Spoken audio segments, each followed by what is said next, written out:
A master thief is coerced into pulling off an impossible heist, where failure means the death of his family.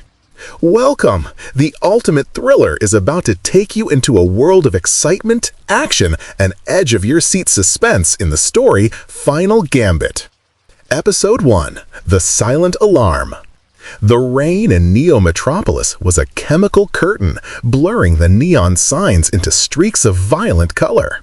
Elias Thorne, once the ghost of the global black market, now lived a quiet life. A mistake he just realized. He was sitting at his kitchen table helping his daughter Lily with a complex math problem. A shadow fell over the equation. Elias glanced up, his internal alarm bell shrieking. The man standing by the back door, which was supposed to be locked, bolted, and alarmed, was unremarkable.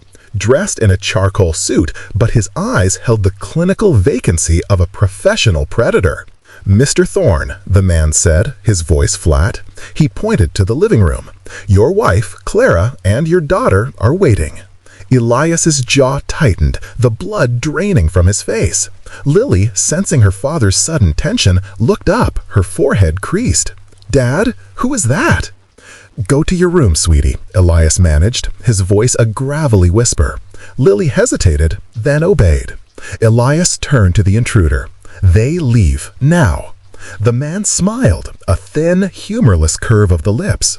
"Oh, they are gone, Elias. They were never here." He tapped a sleek obsidian tablet.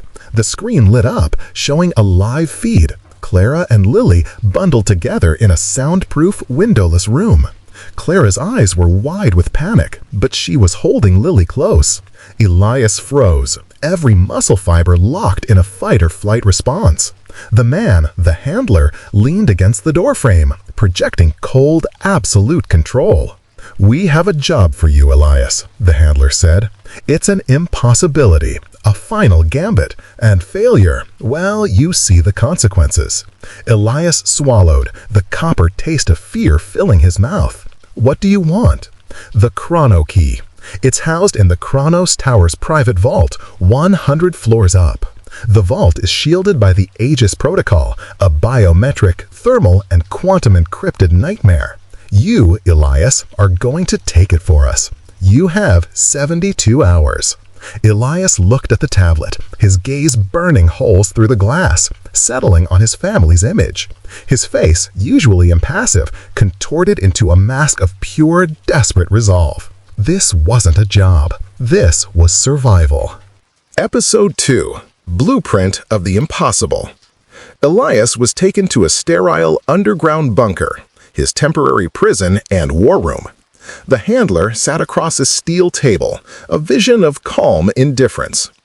"The Chronos Tower," Elias stated, pushing a holographic map of the structure away. "It's the most secure private entity in the hemisphere. They don't have a security gap, they have a fortress." His tone was dry, analytical, masking the inferno of fear inside.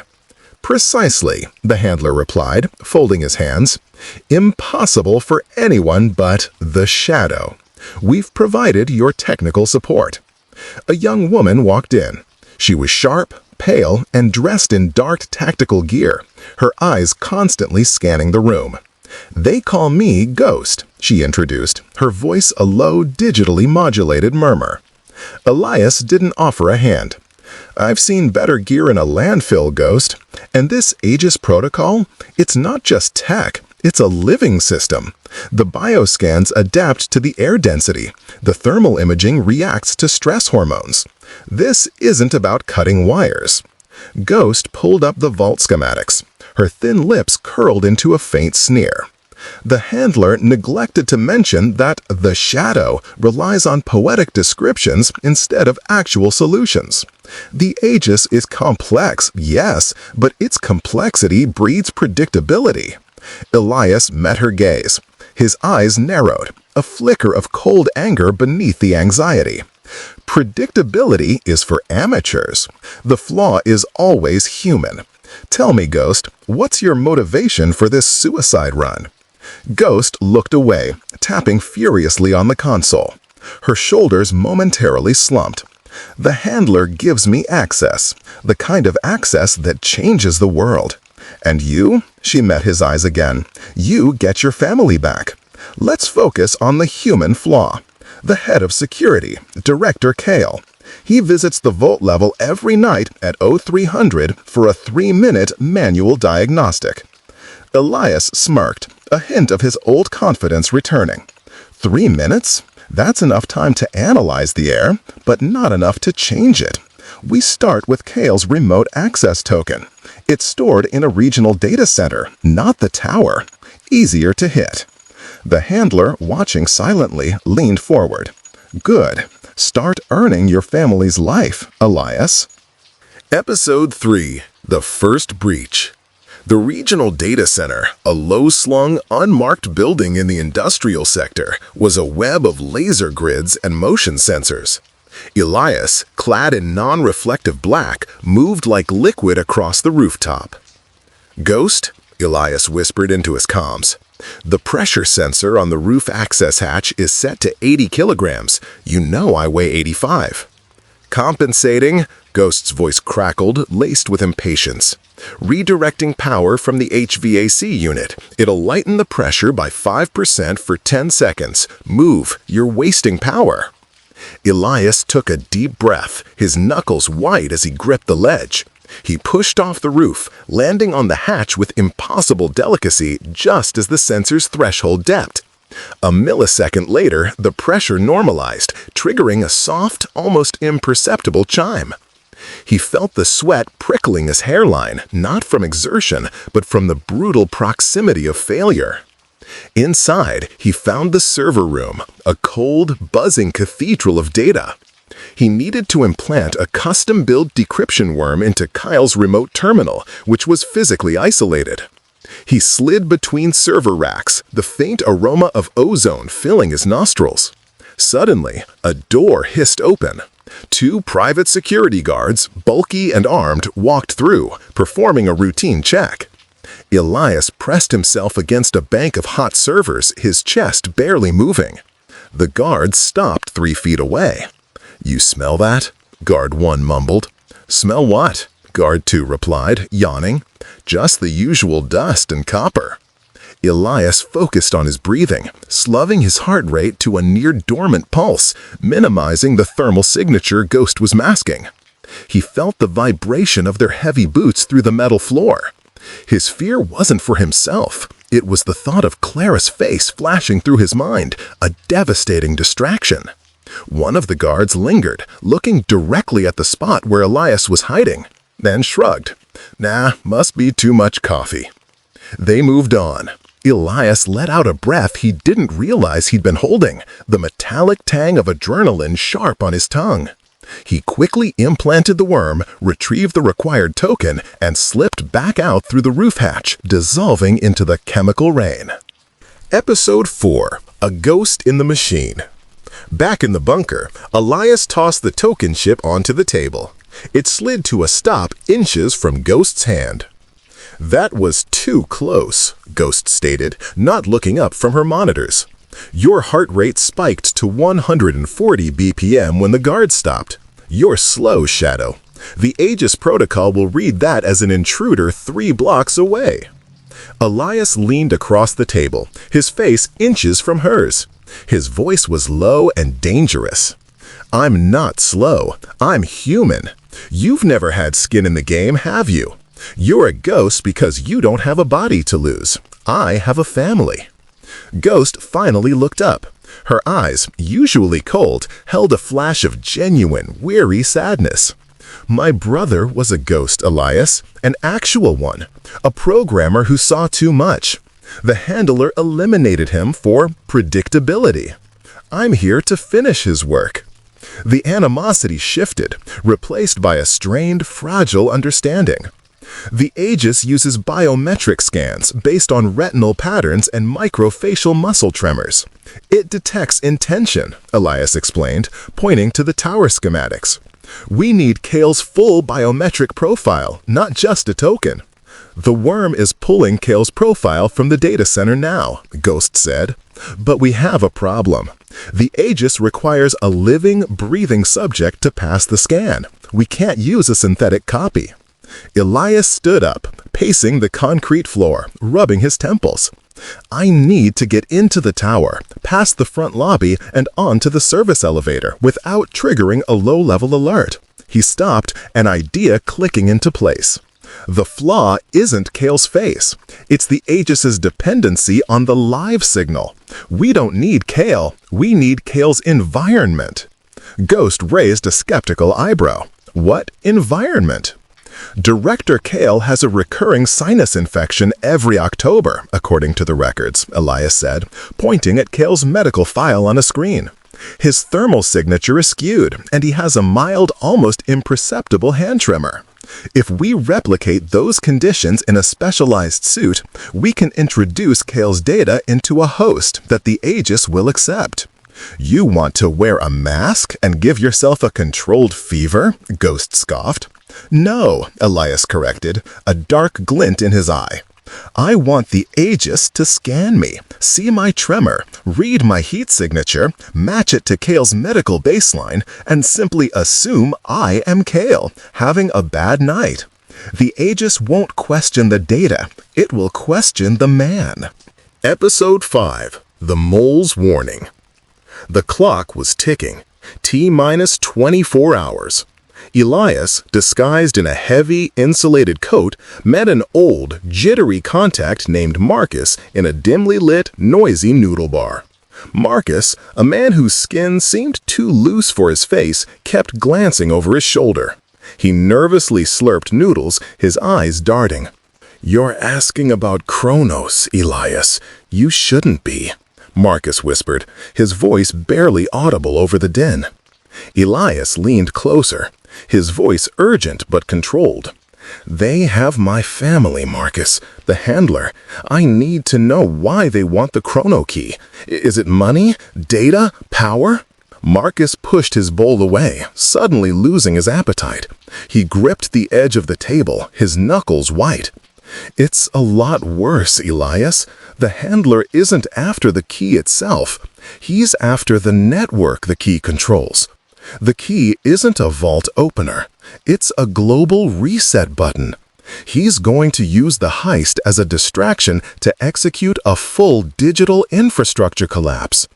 Elias felt a cold wave wash over him. His hands, resting under the table, clenched into fists. "Tell me everything. What is the handler planning to do after I deliver the key?" "I don't know the specifics, but my source, he's high level in Chronos security. He said the handler is setting up a contingency. If the heist fails, your family dies and the key is activated remotely, blaming you for the collapse. If you succeed, your family is released, but the handler still executes the collapse." Marcus leaned forward, his eyes wide and pleading. "Elias, you're a pawn. He wins either way. He just gets a cleaner exit if you pull it off." Elias stood up, his chair scraping loudly across the floor, drawing stares. He ignored them. The initial fear for his family had hardened into a burning, focused rage. "Thank you, Marcus," he said, the words flat and heavy. "Get out of the city. Now." Back in the bunker, Elias confronted Ghost. "The handler is burning us. The key isn't the prize. It's the trigger. When I get it, he initiates the collapse. My family dies anyway, to tie up loose ends." Ghost's usual stoicism cracked. Her breathing was shallow. I thought he just wanted control of the encryption, not the destruction of the grid." Her betrayal was evident, a quiet horror in her eyes.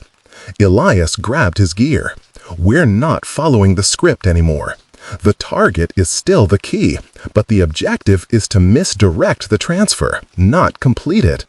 I need a counterworm ghost, one that doesn't steal the key's data, but reroute it, a ghost in a ghost, into a server only I can access. Can you do it?" Ghost wiped a tear of frustration from her eye and slammed her hand onto the keyboard. "It'll take every second we have, Shadow. Let's change the damn ending." Episode 6: Evasion on the Grid.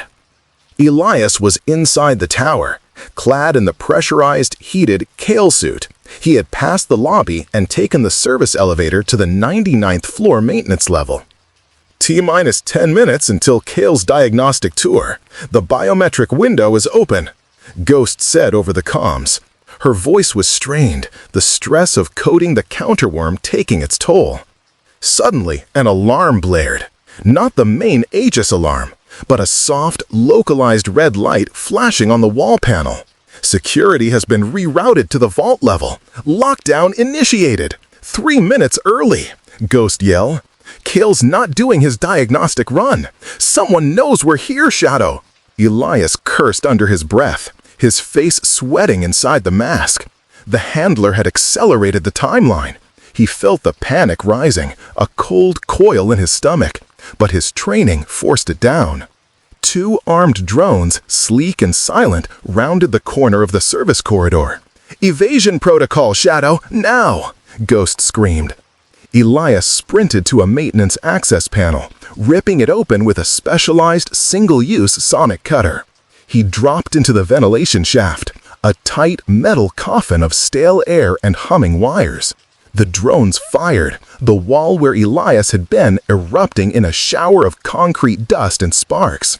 He scrambled through the narrow shaft, his elbows scraping against the metal sides. The drone searchlights sliced through the dust, millimeters away from finding him. "Ghost, I need a diversion." "The maintenance floor power distribution. I'm overloading a transformer. It'll give us 60 seconds of localized blackout and thermal interference." Elias braced himself as the shaft became a roaring echo chamber of sound. The lights flickered, plunged into darkness, and then came back on, accompanied by the high-pitched whine of fried circuits. He burst out of a ceiling vent onto the 100th floor, the vault level. He had less than a minute before the drones could re-establish their pathfinding. He landed silently, shedding the thermal Kale suit. His eyes immediately darted to the objective, a massive obsidian vault door, its surface pulsating with faint blue energy. The Aegis Shield. Episode 7: The Vault Door. Elias stood before the Aegis-protected vault, the air heavy with ionized energy. 2 high-resolution infrared cameras swiveled, painting him with invisible light. "I'm at the door, Ghost," Elias whispered. "The counterworm, is it ready?" "It's primed, but this door, the Aegis isn't just a lock. It's a self-aware quantum key. Any attempt to decrypt it will trigger a full self-destruct mechanism, not just a lockdown. It needs a sacrifice." "What sacrifice?" Elias demanded, scanning the access panel. "The Aegis has a secondary, mandatory authorization, a physical key fob held by Director Kale that is linked to a biosignature and a specific non-replicable quantum sequence. Kale is in transit. We can't use him." "Then what?" Elias's hands trembled slightly, a visible sign of the mounting desperation. "The handler provided a fallback," Ghost said, her voice dropping almost to a sob. "A remote detonation package disguised as a spare power cell. It's in your jacket pocket. The Aegis accepts any sudden high-energy source as a manual override if the primary key is unavailable. You have to sacrifice the security layer, not bypass it." Elias reached into his pocket and pulled out the package. It was heavy, humming faintly. He stared at it, then at the pulsating blue field of the vault. "He wants me to burn the security system to get the key," Elias realized, his voice thick with cold fury. "He knew I'd have to use this. He's making sure the collapse happens." "Elias, you have no choice," Ghost urged. "It's the only way to open the door and introduce your counterworm before the main system detects the anomaly. Use the power cell. It will destroy the external shield, but will only breach the first layer." Elias nodded, his face grim. He placed the power cell into a diagnostic port on the wall. He entered the sequence Ghost gave him, his finger hovering over the final command. Goodbye, Aegis. He hit the key. The port exploded in a silent, brilliant flash of white light. The blue Aegis field vanished, and the massive obsidian door hissed, retracting slightly. Episode 8. The Chrono-Key. The vault was a small, perfectly illuminated room, colder than the service corridor. In the center, on a pedestal of pure crystal, sat the Chrono-Key, a minimalistic metallic sphere that pulsed with faint internal light. Elias approached it, his footsteps echoing in the silence. He activated his counterworm device, a small USB drive, and plugged it into a hidden maintenance port at the base of the pedestal. Counterworm deploying, Ghost, rerouting the key's global network transfer to the secure, isolated server we built. Tell me I'm done. Wait! Ghost's voice was sharp, frantic. The handler is initiating the remote acquisition. He's bypassing the firewall and pushing a direct extraction sequence. He's taking the data now. A voice, calm and silky smooth, cut through the comms. The handler. Bravo, Elias, a masterstroke. You breached the impossible. Now hand over the key. Elias grabbed the sphere, the Chrono-Key, feeling its cool, smooth surface. The key is mine, handler. I did the job. Where is my family? They are safe, the handler purred, but they will remain so only if you deliver the object. The moment you leave the tower, you are instructed to place the key on the designated drop-off point, a satellite relay located on the roof of the adjacent tower. Drop-off point? Elias scoffed. You said I was delivering it here, inside. The handler sighed, a theatrical sound of disappointment. That, Elias, was the final deception. The Chrono-Key itself? It's merely a redundant authentication token. The real target has always been the transfer signal. The moment the key's data leaves the secure network. You were needed to breach the Aegis, and now you are needed to transmit the data. Your successful breach just gave me the clean signal I needed.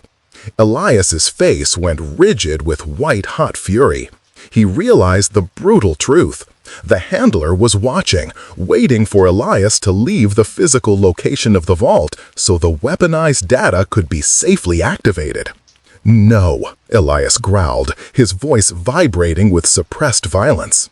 The only transfer happening is the one Ghost just initiated.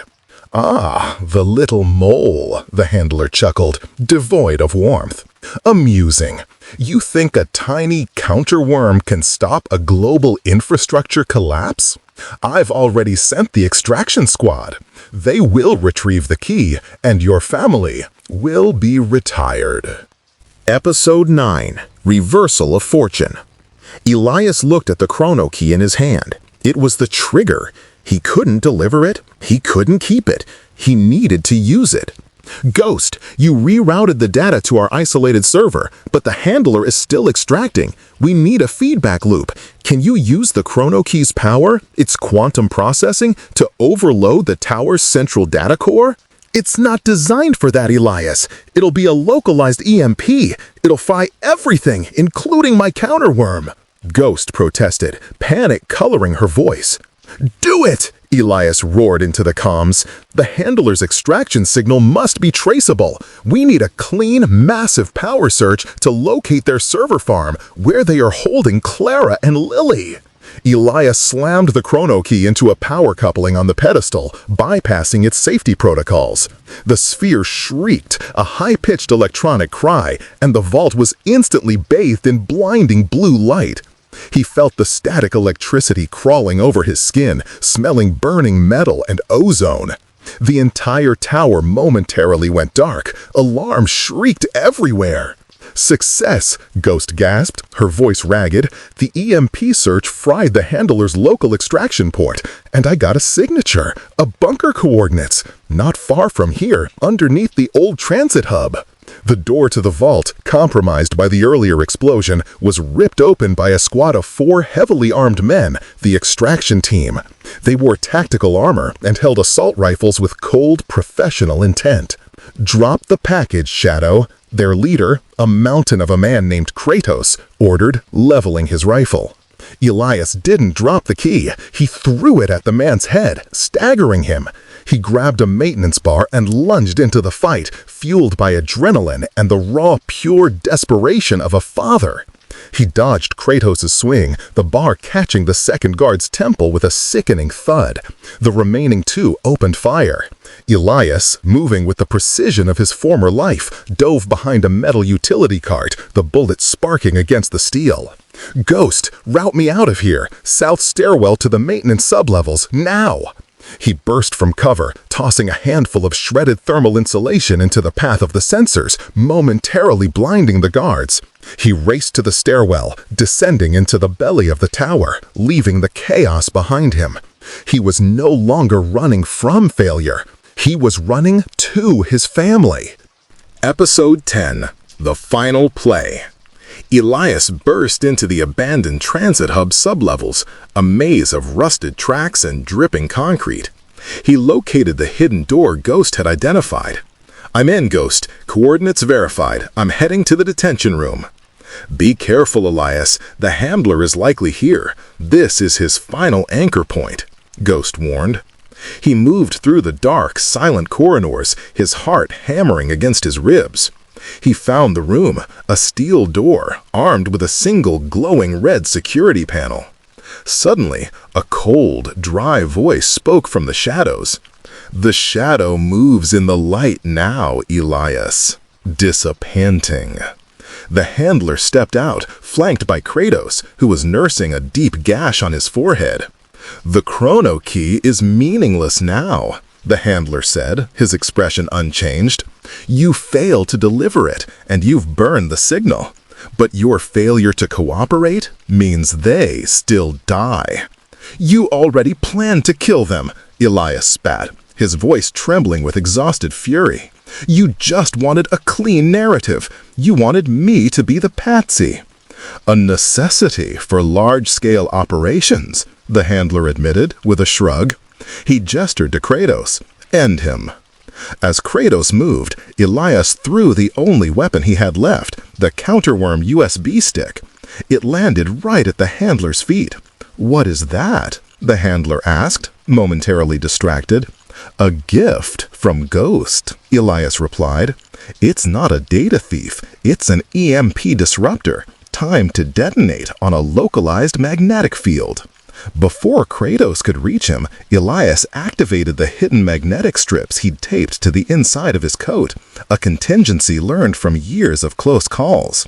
The USB stick detonated in a brilliant, non-lethal flash of white light. The Handler screamed, clutching his eyes. Kratos, whose armor contained magnetic locking mechanisms, seized up, his weapon dropping uselessly to the floor. Elias sprinted past them, ripping the steel door open with a brutal, desperate yank, his adrenaline spiking past his physical limits. Inside, Clara and Lily were sitting on a bench, blindfolded and gagged, but alive. "Clara!" He tore the gag from her mouth and the blindfold from her eyes. Her expression shifted from terrified relief to immediate, sharp urgency. "Elias, look out!" The Handler, recovering faster than Kratos, had drawn a small silver pistol. He fired. Elias pushed Clara and Lily down, the shot whizzing past his head, stinging his ear. He tackled the Handler, sending them both crashing into the steel wall. They struggled, Elias using sheer, desperate strength, his hand closing around the Handler's wrist, twisting. The gun clattered away. Elias sprinted past them, ripping the steel door open with a brutal, desperate yank, his adrenaline spiking past his physical limits. Inside, Clara and Lily were sitting on a bench, blindfolded and gagged, but alive. "Clara!" He tore the gag from her mouth and the blindfold from her eyes. Her expression shifted from terrified relief to immediate, sharp urgency. "Elias, look out!" The Handler, recovering faster than Kratos, had drawn a small silver pistol. He fired. Elias pushed Clara and Lily down, the shot whizzing past his head, stinging his ear. He tackled the handler, sending them both crashing into the steel wall. They struggled, Elias using sheer, desperate strength, his hand closing around the handler's wrist, twisting. The gun clattered away. "You don't get to win," Elias ground out, his face inches from the handler's, his breath ragged. He hit the handler once, a short, brutal punch to the jaw, fueled by reeks of terror and sleepless nights. The handler slumped, unconscious. Elias didn't wait. He grabbed Clara and Lily, pulling them toward the exit. "Where are we going?" Clara whispered, her arm wrapped tightly around Lily. Elias looked back at the shadowed, silent room, his face bruised and streaked with sweat. The impossible was over. "Home," he said, his voice raw with emotion. "And then we disappear, this time forever." He led them out of the transit hub and into the pre-dawn glow of Neo Metropolis, a family reunited and a monster silenced, finally fading back into the crowd, a true shadow once more.